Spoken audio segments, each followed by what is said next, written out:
Fact number 1। क्या आप घर में कुत्ता या बिल्ली पालते हैं तो आपके भी दिमाग में सवाल आता होगा कि कुत्ता ज्यादा वफादार होता है या बिल्ली। इस चीज को जानने के लिए एक आदमी ने बड़ा ही गजब का एक्सपेरिमेंट किया, जिसके पास पालतू कुत्ता और पालतू बिल्ली दोनों थे। सबसे पहले उस आदमी ने अपने हाथ में बिल्ली का खाना लेकर मरने की एक्टिंग की और जमीन पर गिर पड़ा, जिसे देखने के बाद बिल्लियां अपने मालिक को देखने की बजाय जमीन पर फैला खाना खाने लगी। और उसमें से एक बिल्ली अपने मालिक का हाथ भी इस वजह से चाट रही थी क्योंकि उसके हाथों पर खाना लगा हुआ था। लेकिन जब वही आदमी अपने पालतू कुत्ते के सामने खाना लेकर गिर पड़ता है तो वो कुत्ता बिना खाने को देखे पहले अपने मालिक को उठाने की कोशिश करता है, उस मालिक के पास ही बैठ जाता है और खाने को छूता तक नहीं है। गाइस, इससे साफ साफ दिखाई देता है कि कुत्ता अपने मालिक के प्रति कितना वफादार होता है। Fact number 2। बॉलीवुड फिल्मों की वजह से अब दूसरे देश के लोग भी भारतीय मर्दों को क्रीपी यानी कि चिपको डरावना समझने लगे हैं। और ऐसा क्या हुआ है, चलिए जानते हैं। दरअसल कुछ साल पहले ऑस्ट्रेलिया में रहने वाले एक भारतीय आदमी की वहां के कोर्ट में ट्रायल चल रही थी।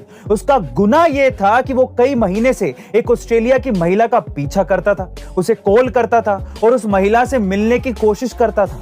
यहां तक कि उसने खुद को उस महिला का बॉयफ्रेंड बुलाना शुरू कर दिया था। लेकिन इसके बावजूद उस आदमी को कोर्ट ने कोई सजा नहीं दी, क्योंकि उस आदमी के वकील ने कोर्ट में यह दलील दी कि इस आदमी की कोई गलती नहीं है, वो तो बॉलीवुड की फिल्मों से प्रभावित हुआ है। क्योंकि भारत में ये चीज बहुत ही आम बात है। बॉलीवुड फिल्मों की वजह से इस आदमी को ये लगने लगा कि अगर वो किसी लड़की का पीछा करेगा तो कुछ दिनों बाद वो लड़की उसके प्यार में पड़ जाएगी। बताओ, ये हालत कर दी है इन बॉलीवुड फिल्मों ने हमारे छोरों की।